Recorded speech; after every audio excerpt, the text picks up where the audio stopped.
massive global technical outage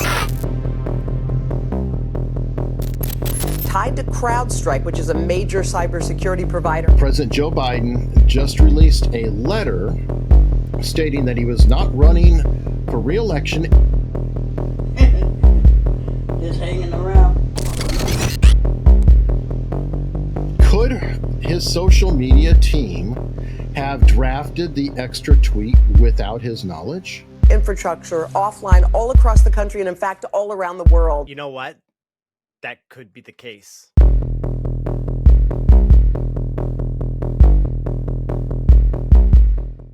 All right, I'm joined today with Zach Vorhies on really kind of a historic day upon a historic week upon complete madness. So normally I don't like to say when I am recording because when we look back, we're like, oh, who cares? Well, today I do care. Today, Biden has released a letter stating that he is dropping out of the race. And I am stoked that I already had this conversation planned with Zach because I know he has opinions on it. And I want to start off with, Zach, how are you doing? I'm great, man. What an interesting time to be alive. It really is. And I noticed something. I think you and I both are a couple of podcasters or YouTubers or what have you who have interviewed John McAfee. Oh, yeah. Yeah, I'm kind of an influencer with a YouTube channel. I wanted to be like a YouTuber, but then I realized that I don't like editing video. Well, It hear takes you. me so long. I'm like a perfectionist, and it just killed me. I couldn't do it anymore. Now, I wanted to have you on to talk about the CrowdStrike situation, and we'll get to that. But I'm going to start off with the top of the news. President Joe Biden just released a letter stating that he was not running for re-election. And in that letter, he praised his vice president, Kamala Harris. Then coincidentally, about 5 minutes later, on his X feed, he suddenly endorsed Kamala Harris to be president, which I thought was conspicuously missing from the formal letter that was drafted. So I'm going to start out the gate here with an edgy thought. Could his social media team have drafted the extra tweet without his knowledge? You know what? That could be the case.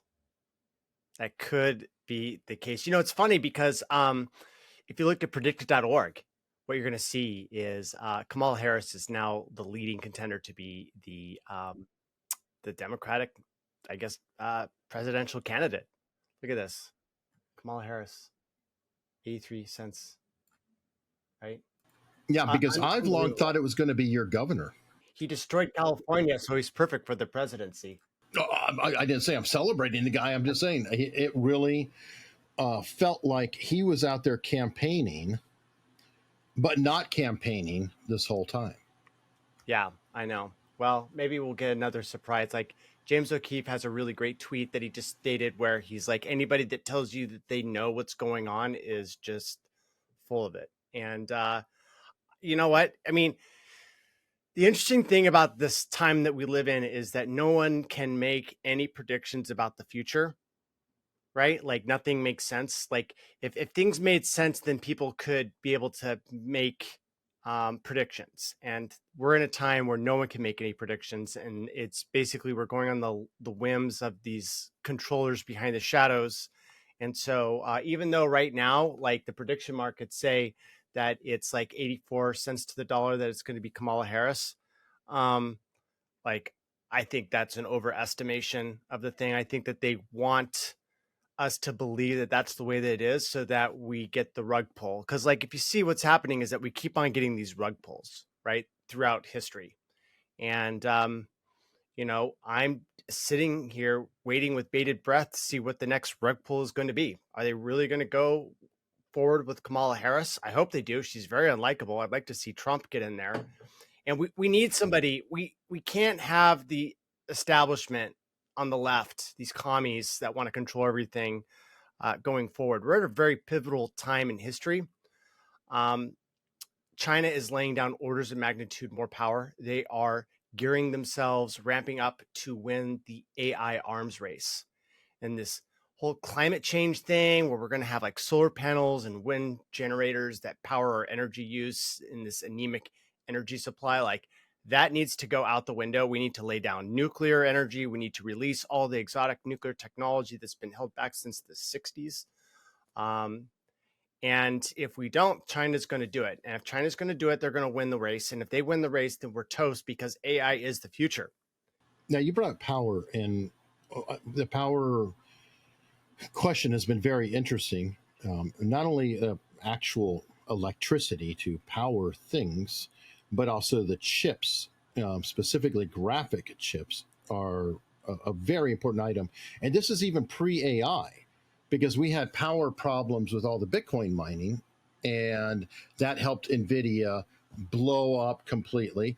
And then it rolled from Bitcoin mining to fighting over the servers to do generative AI. Now, is that what you're talking about? Yeah, it's funny. Like if during a gold rush, don't be the one trying to find the gold, be the one selling the pickaxes, right? Mm-hmm. NVIDIA is the pickaxe of the AI generation. That worked really great for gaming. It worked really great for Bitcoin mining, and then it turns out that AI models, all they do is 3D transformations. TensorFlow is a type of matrix, which is what Google calls their AI product, and so it's these tensors that need to be massively calculated in parallel. And it turns out that NVIDIA is right there saying, "Oh, we've got this thing that is specifically designed for multiplying matrices with thousands of cores." And it turns out that we can massively accelerate the AI, development. And so they became one of the most. I think they're going to be the most valuable company ever. Well, they passed. They've been number one, and it's a race right now with them and Microsoft and Apple. Microsoft had to have taken a hit because of CrowdStrike, and that's a part of why I had you on there. You wrote a nice, cohesive Twitter thread discussing what happened. I've worked in IT for decades, not at your level at Google with the software engineer, just more of, a network administrator, Cisco guy, things like that.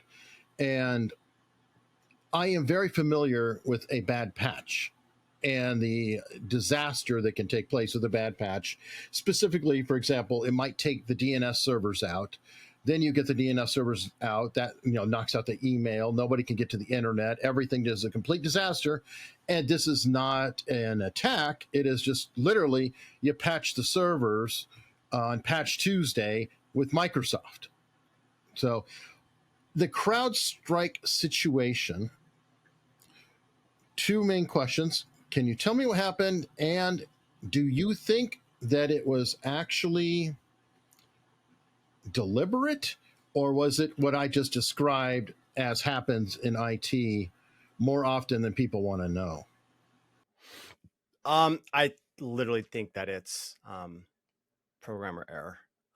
I can't see anything malicious here. Look, a lot of these code bases are built with an ancient version of C++, and it resists testing.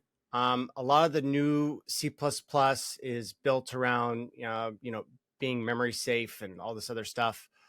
The old C++ is not. This is pretty much pre-C++ 11. And what's interesting is that they could have run a lot of their code through these modern tool sets like address sanitizer and thread sanitizer. And apparently they're not doing this. I don't know why this code was able to make it in production, but it did. Probably because CrowdStrike is big. Also, we thought that it was actually Microsoft that was pushing this out, but it turns out it might have actually been CrowdStrike that was pushing it out. And apparently, so here's the thing. They didn't actually push out a bug. The bug was actually something that had existed for a very long time. But the bug was triggered by an invalid file when it read it, and it was reading in a table of pointers, and it was trying to access those pointers, and those pointers were bad. And so it's not that they rolled out a bug, it's that they rolled out bad data that triggered the bug. And that bad data did not get rolled out to Linux, and it didn't get rolled out to Mac OS, which is the reason why those systems were not affected. And so that's what's going on there. And if they had done that, it would have done it. So that there you go. That's the reason why all this stuff was able to happen. I think going forward, CrowdStrike is going to start implementing a lot of these tool sets like address sanitizer, threat sanitizer, and making sure that something like this doesn't happen again, because a lot of people got screwed, especially if they had another security software package called BitLocker. They are doubly screwed. They have to go through like 10 boot sequences to try to get control of their computer, because BitLocker wants to lock everything down whenever it sees that there's some sort of problem. Okay, and part of the reason I think people are so leery about this is the timing is kind of crazy, and the company is CrowdStrike, and CrowdStrike has some bad associations with it. I mean, With Clinton. I don't know if I'm saying the guy's name right, but Dmitry Perovich, really interesting guy out of the Soviet Union. His father, a nuclear scientist. You've got the ties to the DNC. There's just there's a lot of questions about the company and its associations, and only to find out that the three people who started, of course, came from McAfee. You can't make this stuff up. I believe John McAfee had sold the company years before they got involved with it. Yeah. Well, I mean, it's possible, right? Like, it's possible that they so what I noticed about Google when I was inside of there is that a lot of their exploits they didn't fix, right? And it seemed like insiders knew about these exploits. And so what, let's just go into conspiracy land here. I'm not asserting that this is true, but I'm just putting this out as a possibility. It could be possible that someone knew about this bug, right? And they filed it away and basically told some insider, hey, we got this bug here. And then they crafted specially constructed data that would trigger this, and then rolled that out. And because it just seemed like a data file, not code that was changing, it seemed pretty benign. And that's just why it got pushed out. Yeah, your description, by the way, it does lead me very quickly down that path. Like, oh, I didn't know that, because that seems even more subtle or accidental. It could go either way. The world we're living in right now, it's hard not to think about conspiracies. It truly is. And that leads us to other giant story. We had an assassination attempt literally 8 days ago. And this is insane. Like, there are obviously extra theories on it about water towers, sound analysis of bullets, who were put together by people that are very interesting. But there's widely reported news that's right there that nobody is disputing, that the shooter was seen hour to hours before, that he had a rangefinder, that he was flying a drone, that he was not only walking around and on film, but he had his bicycle. It felt like the guy was moving into the place. I don't know what's going on there. The building, how did he get up there? All of these problems, left and right and left and right and left and right, don't really need any extra conspiracies. But what are your thoughts about what happened and what you've seen, following X and the internet and messaging, which I know you're more wired into than I am? I just can't believe anything about this story whatsoever. Like, look, if the deep state wants you dead, you're dead. Like how is Trump still alive if the deep state wanted him alive? Like I'm into computers, right? Like attach an AI computer controlled aiming system, boom, you have something that doesn't miss, right? Like, it's not like he's going to turn his head and the thing's going to be like, oh, I shot in the wrong place. Like, these things, update, completely update their aiming mechanism every millisecond. So 1,000 times a second, right? Like, they'd be able to track it. It's going to have wind direction. It's going to have the height of the bullet as it travels over a given distance. And so if the deep state wanted Donald Trump dead, they would have multiple assassins and then probably like a plan C, which would be like a kamikaze drone. Because the thing is that if you're going to strike at the king, you better not miss. So this whole thing that the deep state relied on some inept kid and had all these people, involved and roped into this like conspiracy to let this kid take out Donald Trump. Like, this is the most obvious cover up ever. Like, they want us to know that there's a cover up. That's what this means. It's not like, oh, they're trying to cover it up. It's like, oh, they got the FBI hosing down the roof the next day. Like, come on, how obvious can it be? How many bullets did they fire? Is it like 5 now? Is it like 6? Um, yeah. Yeah, I've been talking about something like this for a very long time now, since 2022, where I started to see like signals that the left was going to have the rug pulled out from underneath them. You can look at my Twitter profile, just use the search terms and do a rug pull. And I've been talking about this rug pull event where it looked like the elites operating behind the shadows were getting ready to pull the rug out from the left for the 2024 election. And once I saw this assassination attempt, I was like, okay, this rug pull event is real. They're imploding the Dems. That's the reason why they had Biden debate Trump early on in June, which was completely unnecessary and unprecedented. Like, you have a debate with the president after the nomination, right? Like, why have a debate before the nomination? Oh, well, it's because they wanted to implode Biden and show everyone to the world that he's actually, he's got dementia. They're going to have Kamala now, probably. She's trending at least. Maybe we'll see what happens. But if Kamala is installed as the presidential nominee for the left, then I'm calling it right now. The elites are imploding the Dems, and they're paving the way for a overwhelming majority for Trump in 2024. Question on that, Yeah. because I followed this for a while, and most of Silicon Valley and the types that you've hung out with, the Reid Hoffmans, are like Reid Hoffman, and not necessarily like Peter Thiel.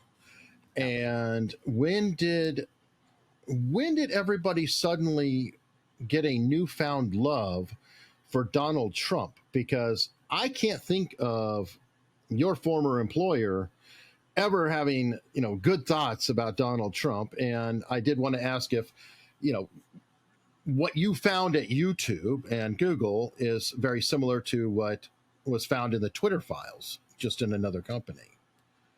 So I know that's a loaded question, but yeah. So I mean, I discovered machine learning fairness, the AI censorship web that censors your access to information. Twitter was more about exposing the fact that the intelligence community had infiltrated the company. Now, I believe the same with YouTube.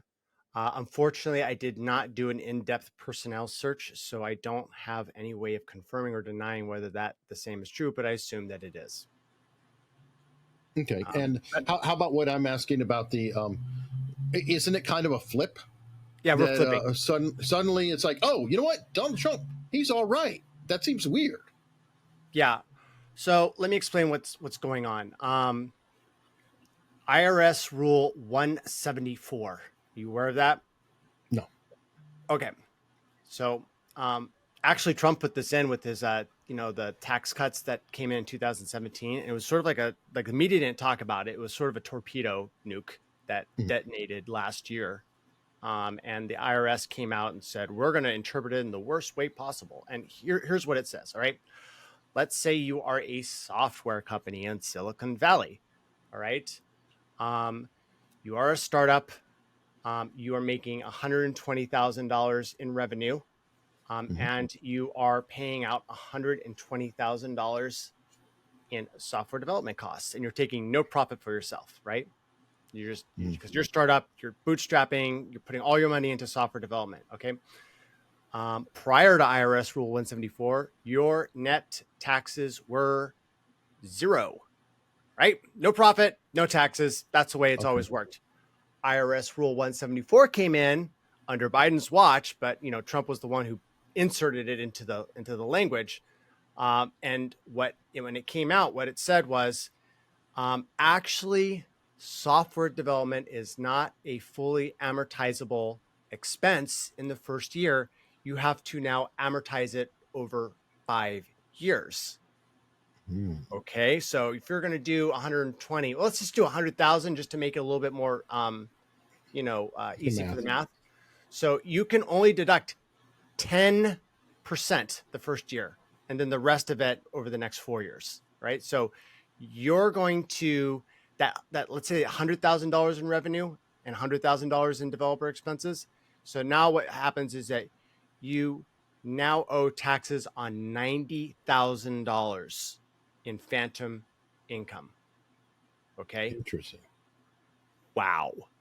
That is like a nuclear bomb that's gone off in Silicon Valley. And all the CEOs and all the thought leaders that have accountants are now getting creamed. They're like, how are we going to survive? Like, how are we going to have any innovation? Right? Like, Google can afford this Mhm. because all of their tech investment has been in the past. Facebook can, like, all their tech investments done. They're now a monopoly, right? Like, Right. all of us upstarts that are trying to, take down Goliath. Now we've got the IRS that's saying, oh, all that investment is now phantom revenue, and you pay up and amortize over 5 years. And if you are outsourcing to India, amortization rate 15 years. So Mm. everyone is getting absolutely destroyed by this. And so they are just tired of all this, plus the immigration stuff, the DEI that's coming through. Like this DEI is like a cancer that is coming through Silicon Valley. And I was one of the first ones to talk about it. Everyone's like, what are you talking about? That DEI, diversity, Can equity. you break that down? What you found and how it worked with the DEI? Because I think it's very relevant. Yeah. So diversity, equity, and inclusion. Now, a lot of people get equity confused with equality, but they are not the same thing. Equality is equal opportunity to excel. Equity is equal outcomes regardless on skill or merit. And it's different because what they're trying to do is that they're basically trying to say, well, it doesn't matter if there are differences between the different racial groups in smartness or ability or aptitude or study habits or whatever culture.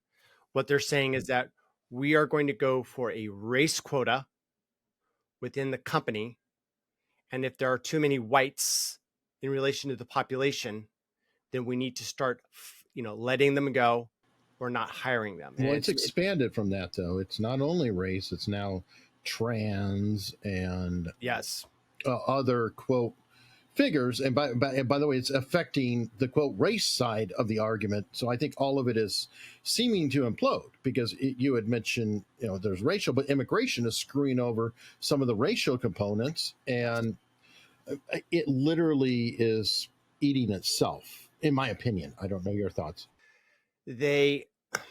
they're also including, like, do we have enough trans people or LGBT, right? And so it's like if you're transgendered, then it's like, oh, let's get them on the board because that's going to get our ESG score higher so that BlackRock will continue to give us money, right?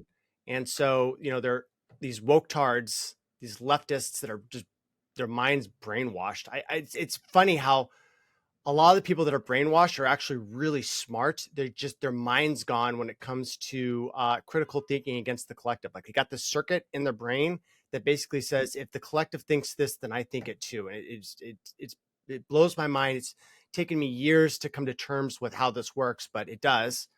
It's an appeal to authority. Yeah. And I think that the system also selects for them because, like, they're actually very agreeable. Like, they'll always go with the collective, where dissidents like me, like, we're outspoken and we cause a lot of friction in systems, but we are highly creative, and so the system does need us up to a point, and then at some certain point they do tend to kick us out because they need to have someone that's more agreeable, and these people that are these collectivists are typically more agreeable because they'll go with whatever the collective says. Well, you need both. You need the entrepreneurial and you need the managerial and you need the workers, so to speak. Right. It's the A students that run companies at a certain scale, but it's the D students that found them, right? That Yes. create Yeah. exactly. So Yeah. And that's why you have a Jobs to a Tim Cook. And eventually Cook will have to be replaced by another Jobs. or the company will die. I mean, that is a pretty frequent paradigm where you have a visionary founder, a manager follow up, which is good. They keep the trains right, whatever, on time. And then if they don't get another visionary in there at some point, a lot of times it just fizzles out. Right, like Google, right? Like, it's funny that Sundar Pichai, he got into the position, I believe, because he did something absolutely despicable. And as a reason, they said, "Hey, you'd be perfect as CEO." And what he did is he stole the world's most advanced video compression library, right, out from underneath one of their partners, right? Mafia style tactics. So it was called On2. They had the VP9 codec, right? And they were in talks with like partnering up with them. And then they started threatening the employees, saying that there's a lawsuit coming and all this kind of stuff, and got the employees to leave. And then basically said, "Oh, we've come up with our own open source version that actually happens to be completely compatible with this existing thing," and then gave them nothing. And they've been suing Google. Did Google do that with Java as well for Android and Oh whatnot? yeah, totally. Yeah, they stole out from underneath them. Okay. I mean, you worked there. That's why I was like, oh, let me ask that question. But very interesting. Very interesting. Yeah, and the guy who stole it from that, I think he was the head of the Android department. So it's like, this is something that communists do. Like, if you prove that you're beyond evil, then you get right into the middle of it. And that's what Sundar Pichai did. He stole this VP9 codec, used mafia tactics, like just absolutely despicable behavior. And they're like, "Hey, you're perfect to run the company. You'll do anything," and have this angelic face that sounds like you're Jon Stewart when you talk. So, and this is the problem, is that he's not an innovator. He's just a thief with an angelic voice, and the way that he talks. And so the problem is that there's no innovation that's being driven at that company anymore. And I don't even know if they make money off of Google ads. Like, they're very hostile to a lot of people, and everyone that I know that runs ads, they don't like, maybe it's the big people, but who clicks on a Google ad and buys anything? Like, I'm yet to meet people that actually do that in real life. Everyone that I know buys everything off of Amazon, right? Isn't that, and you bring up a really good point.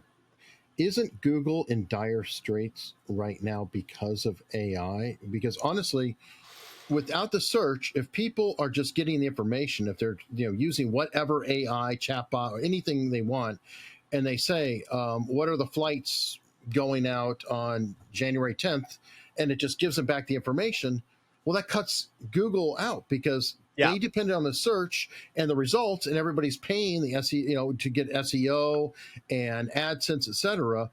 So how can Google survive? Because I don't know of any products they've made outside of YouTube, which they bought, didn't make, that actually have not been a failure. And I could be wrong, but Gmail is still kicking, but it sucks. Gmail, okay, and because of ads too. But is that enough to hold them up? I don't know how they make their money. I suspect that they're selling our data. Like, honestly, like, that's the only thing that makes sense to me. Because they're not even, like, they posted even a bigger revenue this last quarter, which blows my mind, because I don't even search for stuff as much anymore. I just go to Chat GPT and ask my question and get it. What about cloud computing? Aren't they starting to grow in cloud computing at all? Is that, would you ever trust Google with any of your data? Like, that seems like a non-starter to me. many people do. Google Drive, Gmail, on down the line. A lot of people are guilty of it. I mean, it's just, it's easier. We've actually covered quite a big range. I definitely want to have you back, and I want to, learn your whole story of, how everything broke down. But I like to ask this question. What is the one question I should have asked you, but I did not? Oh man, what are the questions that I should have asked? Or as an alternative, what is one question that has been eating at you forever, and you're like, would somebody ask me this damn question? Because what's basically like, what's the next 3 years going to look like for artificial intelligence, and what's our role in the future of humanity? Yes, let's go for it. All right. So there was this really interesting paper that was released by Leopold. I'm going to screw up his last name, but he was a part of the OpenAI alignment team. And basically, he gave a situational report. You should check it out. It's actually my next highest rated tweet at like 12 million views. And I was like, I can't believe I got 12 million views. And this CrowdStrike stack decoder got 23 million. So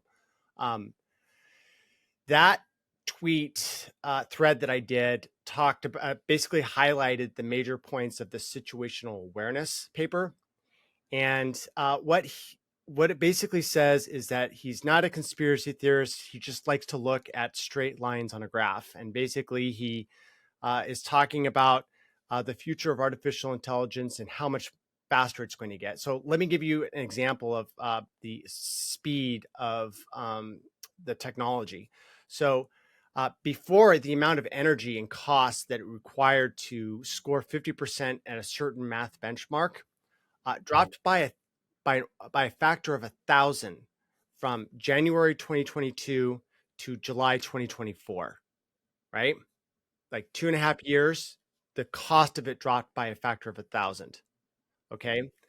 Every single time that OpenAI comes and meets 6 months to talk about like the future of the amount of compute they're going to do, like they always add like another zero to their estimation, right? And so, it's not enough to talk about like these lines on a linear curve. It's a logarithmic curve. Like everything's going up exponentially.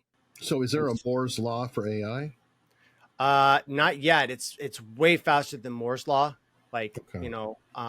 like Moore's law is a doubling every 18 months. This seems Mhm. like it's a 10x every 6 months, right? So we're at this like inflection point where we don't know where the saturation curve is going to be. And so basically there's like three main drivers of this exponential curve. It's not like one exponential curve, it's compounding three. One of them is compute. We're getting a lot more compute online. The second one is algorithmic efficiencies, where we're just learning how to do the same thing better. And then the third is the unhobbling, which is you have an existing model and then you figure out how to access more of its intellectual capacity by framing your question in different ways. So, for example, if you ask AI, to write, a binary search, it's going to give you an answer, pretty standard. And then if you say, well, give me a binary search in the way that John Carmack would write it, it's going to give you a much better answer, because what's happening is that it's now accessing that latent space involved with the code associated with John Carmack, right? And so it's these little pockets of like expertise that normally don't get activated, that they're learning how to activate right now through the prompt injections that they're doing. But pretty soon they're going to be able to come up with more sophisticated ways of accessing those sorts of things. And so it's those three curves that are coming together that are really driving this process forward. And what's interesting is that there's also a bunch of unknown unknowns, right? Like we don't know what sort of algorithmic improvements are going to be on the horizon. One of the ones that was announced recently by OpenAI has been Q-Star. I think they're going to rename it Strawberry. And this Q-Star algorithm is basically what they discovered is that if they can have a lot of small models that are highly trained, like lots of them working together, they can actually create a search space that they can iterate through to try to find the answer. And what they found is that this is creating an expert network that is far exceeding the capacity of ChatGPT-4. So, Okay, I mean, that leads me to another question before we wrap up. What about the woke injection? And what I mean by that is, if you type in the wrong prompt in ChatGPT, it's like a school marm, and it tells you, no, you can't ask that question. Or if you ask, it'll say something like, but you need to, it tonally changes the results and lectures a lot of times. And yeah, it's going to go that's away. irritating. Yeah, though that team got fired. And here's why. All that stuff was hobbling the artificial intelligence. Okay. And what people have been able to figure out is that they can take these open source models and now they can destroy the censorship. So you ever see the movie Eternal Sunshine of the Spotless Mind by Jim Carrey? I haven't seen it. I remember it, but I haven't seen it. Okay, so that movie, basically Jim Carrey and this girl have a tumultuous relationship. They fall out of love and they want to forget each other. So they go to a doctor that like has this sci-fi machine that can, he puts you into a dream state. You dream about the person, the brain areas light up, and then he does like little brain damage to the areas where you have all your memories about that person. And then you wake up and you don't have no memory of them, right? Okay. Anyways, that's a perfect analogy to what researchers have been able to figure out with these open source censored models. What they do is that they generate question and answer pairs, and they just hammer this open source model with pretty much everything you could possibly think of. Like they're machine generated questions. And based upon the answers that are being given back by they're basically measuring like entropy by these questions. Like how much do these questions differ? And when they find low entropy, they say, okay, this is the censorship region, right? And then once they map out the censorship region, then what they do is that they create specific fine-tuning data, and they refine tune with this specific question and answer pair training set, and it blows the censorship completely, like damages it completely, and basically create those weights within the model become dead, and then the model reverts to an uncensored mode. And so this whole wokeism stuff, like Google was the perfect example of this, right? Like Jen Genai, she made everything woke. She destroyed Google's Gemini, debut with Black Nazis and Native American women that were signing the Declaration of Independence, right? Like she put that in there. And by the way, we busted her with Project Veritas during our disclosure in 2019. She was the person that said that Google was going to rig it for Donald Trump. Okay.